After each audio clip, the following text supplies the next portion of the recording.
আসসালামু আলাইকুম। দেখতে পাচ্ছেন ঝড় বৃষ্টিতে ঘাস এবং আশেপাশের যে আবাদি ফসলগুলো ছিল ওগুলো নষ্ট হয়ে গেছে। কম বেশি প্রত্যেকটা জেলায় ঝড় বৃষ্টি হচ্ছে। আমাদের এখানেও কম না, আমাদের এখানেও হয়েছে।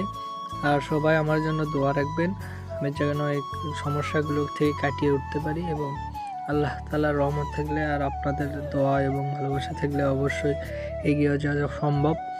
আর আকাশে মেঘ দেখতে পারতেছেন যে বৃষ্টি অনবরত কম বেশি হচ্ছে মোটামুটি। মুষলধারে বৃষ্টি না হলেও কম বেশি হচ্ছে। আর বৃষ্টির তে আমাদের ঘাসের কোনো ক্ষতি হয় না বললেই চলে, কিন্তু আশেপাশে যে ফসলি জমি দেখতে পাচ্ছেন এগুলোতে পানি বেজে আসে বা পানি আটকে আসে। এগুলো পানি যদি বাহির না করে দেয় এই ফসলগুলো মারা যাবে কিংবা পচে যাবে। কিন্তু আমাদের ঘাসগুলো ব্যতিক্রম, আমাদের ঘাসে যত পানি হবে তত ঘাস বৃদ্ধি পাবে। আমাদের ঘাসে পানি কখনো কমতি হয় না, আর পানি বেশিও হয় না। পানি মনে করলেন যত দিবেন তত ঘাস পানি খাবে। যারা গরু কি ছাগল পোষেন তারা ভালোভাবে জানেন। হ্যাঁ, তাদেরকে ঘাসে যে পানি দরকার, ঘাসে যদি বেশি পানি দেন কোনো সমস্যা হয় না।